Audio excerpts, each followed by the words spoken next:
So one more thing that I noticed was that whenever the car is running and I manually rev it from here, I hear the RPMs go up, but I also hear like a little suction noise or like a little boost noise. And it's not coming from this area, but I always hear it coming from this area right here. Now this noise got me thinking, what could be here that could lead to some kind of air leak? Maybe it's something with the intake manifold. All the bolts, I tighten them to make sure they're all tight. Maybe it could be from the throttle body, but maybe it's also coming from the fuel injector holes into the intake manifold. And I started thinking, well, yeah, I mean, a lot of boost is coming through this area. Maybe there's some air leaking out of these holes. So it got me thinking, what about the O-rings or the seals? Maybe something is wrong with those and it's causing some of the air to kind of leak past. And so I went ahead and I took my injectors off. These are the Deatschwerks injectors. I believe they're 900cc, a little bit overkill. But I took them off of the rail, and then I noticed that one of the seals inside was actually busted and ripped. So whether or not that actually fixes the problem, probably not, but at least I'm going to go ahead and take care of it. I'm going to replace those seals inside of the fuel rail with these new ones that I got. Now, additionally, after talking to the guys from Deatschwerks, they had informed me that these injectors that I got, they were the old style universal injectors, and that's why I had to put this little extra piece over here to LS adapter to make it work on our cars. And so after talking to this person for some time, he had mentioned that these O-rings, the blue ones and the green ones that come on them, they're probably the universal ones, the 14mm ones. And so that makes sense, because I've taken my calipers over here and I measured the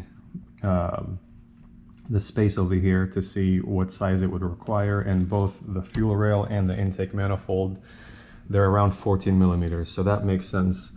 But they were really nice enough to send me some of their other O-rings that they have. They are a little bit larger that I can test out, and I went ahead and I did, and sure enough, they fit a lot more snugly than these blue and green ones. So I'm going to go ahead and change out the blue ones and the green ones to these salmon colored ones and black ones.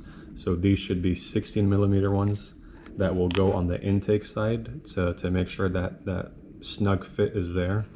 And then these will go on the fuel rail side. They're only maybe about a half or a millimeter larger than the other ones, but that in conjunction with these seals will create a better seal in this fuel rail. So just so I can eliminate anything else, you know, we're taking this step by step. Like I said, I don't think this is going to fix anything, but you know, you never know. So let's see what happens.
So now we've got the seals all in each hole. We can go ahead and start sticking these guys in here. So it's going to be just like this.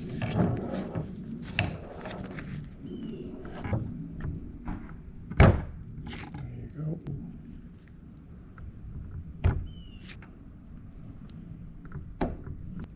Going in nice and easy because of that lube. Last one. Make sure that went in there right. There we go.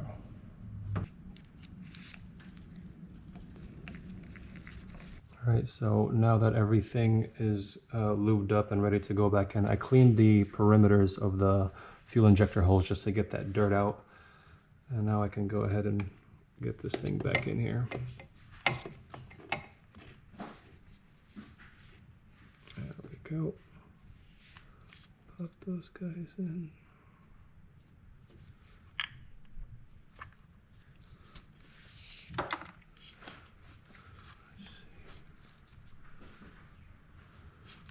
And you should hear that audible suction whenever they get pushed in, like that. One by one. There we go. All right, so those are ready to go. Make sure they're all the way in. Get your vacuum line back, and these will be ready to go back on. Cool, now I can go ahead and connect the fuel lines again.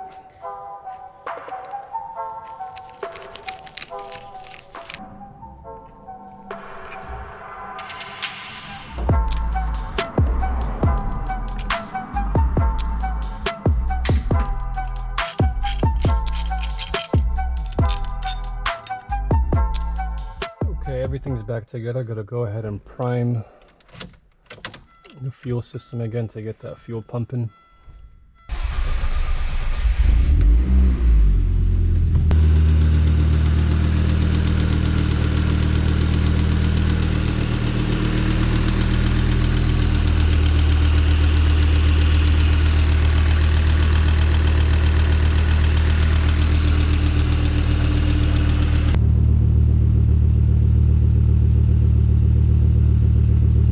Now for the moment of truth, we're still going to hear that noise.